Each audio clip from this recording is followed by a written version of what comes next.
제 이름은 신홍철입니다. 1969년생 충북 제천에서 태어났습니다. 지금은 제천이 관광지로 알려져 있지만 제가 어릴 적엔 눈이 펑펑 내리던 겨울이면 집 밖으로 나가는 것조차 어려웠고 장날 외에는 동네에 사람 구경하기도 힘들 정도로 고요한 시골이었죠. 아버지는 읍내에서 구두 수선 가게를 하셨습니다. 손에 본드가 묻은 채 저녁마다 무릎에 신문을 펴고 앉아 고단한 하루를 보내던 아버지의 모습이 지금도 눈에 선합니다. 어머니는 논밭을 일구면서도 새참을 거르지 않을 만큼 부지런하셨고 집안 형편이 빠듯해도 세 자식에게 허투루 하신 적이 한 번도 없었습니다. 마지로 태어난 저는 동생들보다 먼저 어른이 되어야 한다는 생각을 늘 가슴에 품고 살았습니다. 겨울이면 아궁이에 불을 지피는 일부터 시작해서 여름이면 소나무 땔감을 지게에 지고 내려오던 기억도 납니다. 당시엔 그게 당연한 줄 알았지만 나중에 도시로 나와 사람들과 비교해보니 제 유년기는 남들보다 훨씬 빠르게 절박함을 배운 시간이었습니다. 그래서인지 초등학교부터 돈이라는 개념에 민감했습니다. 새 학기 준비물 살 돈이 없다는 이유로 혼났던 기억, 친구들보다 싼 도시락 반찬을 들여다보며 주눅 들던 마음. 이런 것들이 제게 돈은 방패다라는 믿음을 만들었고 결국 그건 평생의 성향이 되었습니다. 저는 늘 남보다 먼저 돈을 벌어야 살아남는다는 강박 같은 목표를 안고 살게 됐습니다. 고등학교에 진학하면서부터는 목표가 더 분명해졌습니다. 제천에서 전교권 성적으로 졸업했고 대학 진학에 필요한 장학금을 받기 위해 미친 듯이 공부했습니다. 그 덕분에 서울의 한사립대 경영학과에 입학할 수 있었죠. 하지만 등록금은커녕 서울 월세조차 버거운 살림에 저는 어쩔 수 없이 휴학과 복학을 반복해야 했습니다. 낮엔 부동산 사무실, 주말엔 피자 배달, 심지어 새벽 청소까지 닥치는 대로 했습니다. 그 와중에도 공인중개사 자격증, 주택관리사 자격증을 따면서 남들보다 빠르게 실무 능력을 쌓았습니다.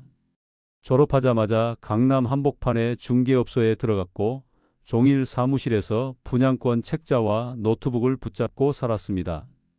28, 어느 정도 자신감이 붙었을 무렵 저는 독립을 결심했고 강남 외곽에 조그마한 중개사무소를 냈습니다. 강남 재건축 열풍이 막 불기 시작할 때였고 시세보다 1,000만 원 낮게 나온 매물을 중개하며 신뢰를 쌓았습니다. 물어물어 찾아온 손님이 단골이 되고 단골이 또 다른 손님을 데려오는 식으로 10년이 흘렀습니다. 30 중반쯤엔 직원도 생겼고 40이 되자 직원이 셋인 중견 중개사무소가 되었죠. 그 사이 오피스텔 한 채, 상가 지분 투자 하나씩 하며 자산을 키웠고 대세 상승장이 본격화되던 시기엔 저만의 노하우도 생겼습니다. 5살 연하인 아내와 결혼한 것도 그 무렵이었고 두 아이를 얻은 후론 제가 해야 할 책임의 무게도 더욱 분명해졌습니다. 서울에 조그마한 아파트도 하나 마련해서 꾸준히 대출을 갚아가고 있었죠. 그때부터 저는 부동산 중개의 기록을 더해보기로 했습니다. 당시 유튜브라는 플랫폼은 아직 전문가들에겐 낯선 공간이었지만 저는 제 일의 진정성과 노하우를 영상으로 남기면 분명 누군가에게 도움이 될 거라 믿었습니다. 처음엔 조회수 100을 넘기기도 힘들었지만 강남 상가 실거래 분석이나 임대 수익률 계산법 같은 영상을 꾸준히 올리자 차츰 구독자가 붙기 시작했습니다. 1년이 지나자 구독자 수는 5만 명을 넘었고 지방에 계신 분들이 상담 메일을 보내오기 시작했죠. 중년 남성치곤 비교적 부드러운 말투에 실제 거래 사례를 보여주는 진정성 덕분에 구독자들의 신뢰를 얻을 수 있었습니다. 특히 제가 중개하면서 내가 사본 부동산이라는 시리즈를 시작하자 반응은 폭발적이었습니다. 남의 얘기가 아닌 내 얘기, 내 돈이 들어간 실제 투자 사례였기 때문이죠. 구독자들은 이 시리즈를 보며 저의 안목을 신뢰하게 됐고 강의 요청, 재무 상담 요청이 줄을 이었습니다. 저는 그때 이렇게 생각했죠. 이제야 진짜 내가 올라갈 계단을 찾았구나. 지금 돌이켜보면 그때 저는 이미 경계심을 잃은 상태였던 것 같습니다. 모든 것이 뜻대로 풀릴 때 사람은 자기 손끝에 닿는 위험조차 있게 되죠. 그리고 그런 순간이 실패의 시작이 되곤 합니다. 그 무렵 설릉역 근처에 대형 상가가 하나 나왔습니다. 테헤란로에서 도보 3분 거리 사거리 코너를 끼고 있는 건물이었고 주간엔 셔츠 입은 직장인들로 야간엔 학원생들과 배달기사들로 발 디딜 틈이 없는 곳이었죠.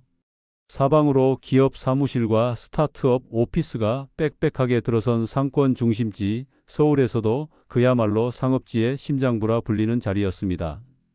저는 그 부동산이 시장에 나왔다는 소식을 듣자마자 현장으로 달려갔고 지하 1층에 위치한 전용 약 94평짜리 매물을 직접 두 눈으로 확인했습니다. 총 22층짜리 건물의 지하 공간이었지만 천장이 높고 내부 설계도 잘 빠져 있었죠. 무엇보다 건물 자체가 준공 15년도 채 안 된 고급형 상가라는 점에서 신뢰가 갔습니다. 내부엔 이미 커피 전문점과 병원, 학원이 입점해 있었고 복도를 따라오가는 사람들의 발걸음도 끊이지 않았습니다. 물론 수익률은 예전만 못했습니다. 금리 인상으로 인해 투자자들이 머뭇거리던 시기였으니까요. 하지만 저는 생각했죠. 지금이 기회다. 사람들은 겁낼 때 나는 들어간다. 공실 리스크가 적다는 점, 무엇보다 강남 테헤란로 상권이라는 입지를 믿고 밀어붙이기로 했습니다. 매매가는 48억 원. 제 인생 최대 금액의 거래였습니다. 저는 망설이지 않았습니다. 은행에서 37억 원을 대출받았고 나머지 11억은 그간 유튜브 수익과 중개업 수입, 소형 오피스 매도금까지 탈탈 긁어모아 마련했습니다.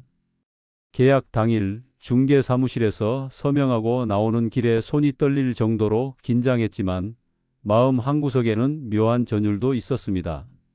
이 한 건이면 내 노후는 물론 우리 아이들 미래도 탄탄해질 수 있다. 저는 그렇게 믿었습니다. 그리고 그날 저녁 유튜브에 이런 제목의 영상을 올렸죠. 이건 실패할 수 없는 입지입니다. 강남 중심의 상가 투자 지금이 마지막 기회입니다. 초기에는 분위기가 나쁘지 않았습니다. 커피 프랜차이즈가 안정적으로 월세를 납부했고 옆 병원과 학원도 분기마다 보증금을 일부 갱신하며 연장 계약을 해왔습니다. 관리사무소의 말처럼 여긴 테헤란로예요. 공실은 있어도 오래 가진 않아요.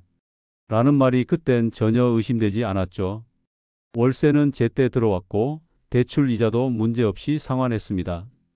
유튜브에서 상가 투자, 현실 후기 콘텐츠도 반응이 좋았고 사람들은 저를 점점 더 신뢰하게 되었죠. 강의 초청도 많아졌고 자문 요청도 빗발쳤습니다. 하지만 상황은 예상보다 빨리 변했습니다. 첫 번째로 학원이 문을 닫았습니다. 원생 수가 줄어들고 강사들도 퇴사하면서 결국 몇 달치 월세를 밀리고 나가버렸죠. 그 자리에 음식점이 들어왔지만 테헤란로 한복판에서 저녁 장사만으론 수지가 맞지 않았는지 1년도 채 안 되어 폐업했습니다. 그때부터 악순환이 시작됐습니다. 공실이 길어지며 관리비는 고스란히 제 몫이 되었고 일회성 리모델링 비용도 계속 불어났습니다. 인근에 들어선 신축 오피스 건물은 더 세련된 디자인으로 임차인을 유치했고 유동인구는 그쪽으로 이동하기 시작했습니다. 수익률은 계속 떨어졌고 한때는 은행 이자보다 못한 수준으로 내려앉았습니다. 문제는 대출 조건이었습니다. 5% 고정금리에 30년 원리금 균등 상환. 연간 원리금 상환액만 해도 약 3억 원에 달했습니다.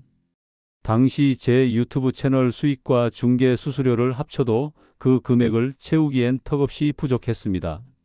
물론 처음부터 일정 부분은 다른 자산을 매각해 운영 자금을 보충할 생각이었지만 코로나와 경기 침체가 동시에 닥치면서 다른 자산들도 제값에 팔리질 않았습니다.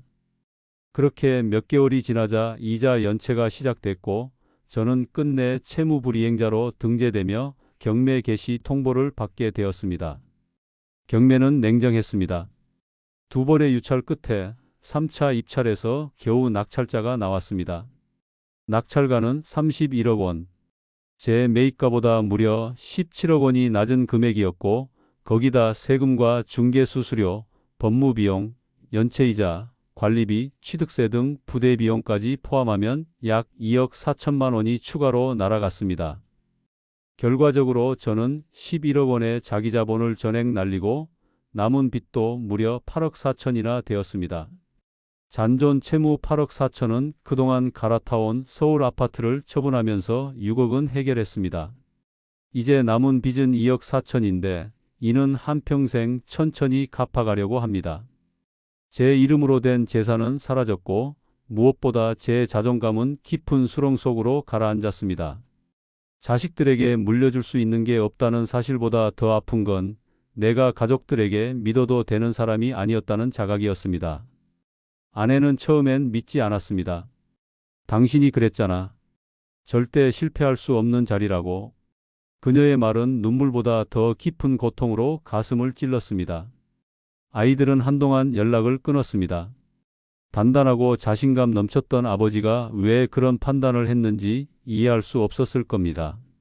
저는 모든 유튜브 콘텐츠를 비공개로 전환했고 중개사무소는 조용히 정리했습니다. 그 후 몇 달간은 핸드폰 벨소리만 울려도 가슴이 덜컥 내려앉는 날들이 이어졌습니다. 결국 시간이 흘러서야 저는 제 실패를 들여다볼 수 있었습니다. 그 자리가 가진 입지, 시장의 흐름, 그리고 내 수입 대비 대출 규모, 어디 하나 객관적으로 계산한 것이 없었더군요.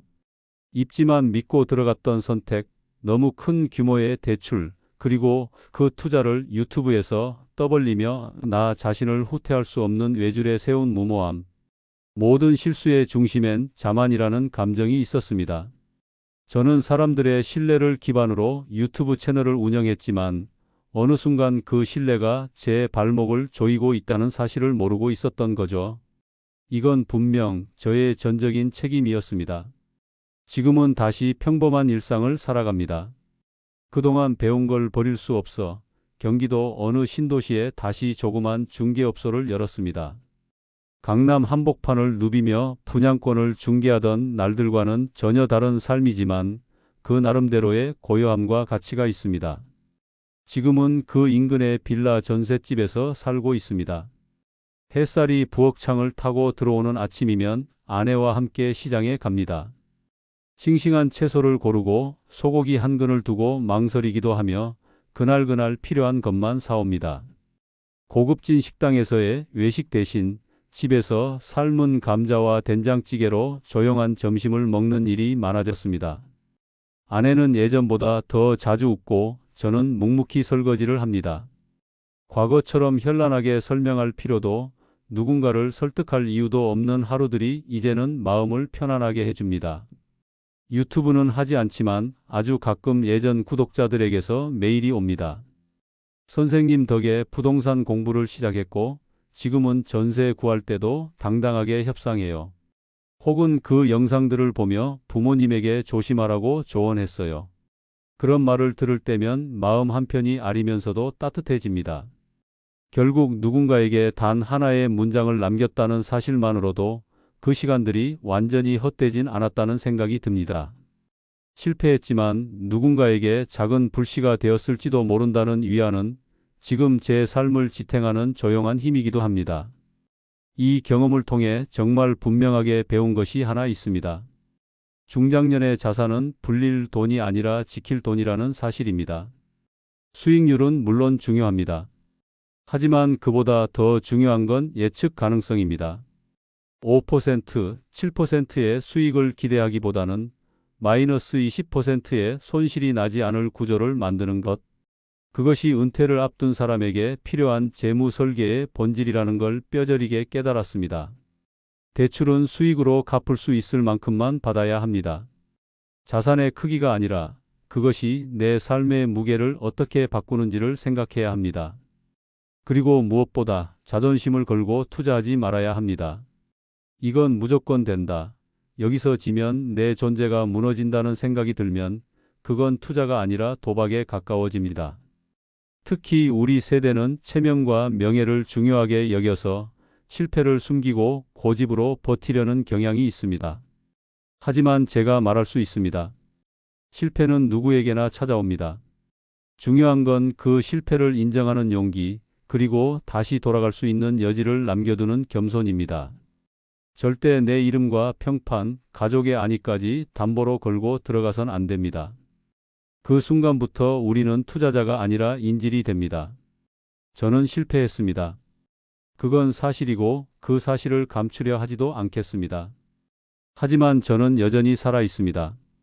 걷고 먹고 말하고 미안하다고 사과하고 아내와 마주 앉아 웃기도 합니다. 하루하루를 다시 살아내며 저는 조금씩 사람 신홍철로 돌아가고 있습니다. 유튜버도 투자 전문가도 아닌 그냥 한 사람으로서 인생이란 결국 그런 것 같습니다. 기세 좋던 시절보다 다시 일어나려는 작은 몸짓에 진짜 삶의 의미가 담겨 있는 법이니까요. 그리고 저는 감히 말하고 싶습니다. 여러분, 절대 실패하지 않을 투자는 없습니다. 그 말을 믿는 순간 우리는 이미 위험한 문 앞에 서 있는 겁니다. 실패는 언제나 준비되지 않은 마음을 노립니다. 제가 겪은 이 길이 누군가에겐 경고가 되기를, 혹은 망설이는 누군가에게 시로가 되기를 바랍니다. 그리고 무엇보다 혹시라도 같은 상황에 처해 있는 누군가가 있다면 꼭 기억해 주세요. 여러분은 혼자가 아닙니다. 이 실패의 강을 건너온 누군가가 저처럼 조용히 다시 살아가고 있다는 사실이 조금이나마 여러분에게 위로가 되었으면 합니다. 끝까지 들어주셔서 감사합니다.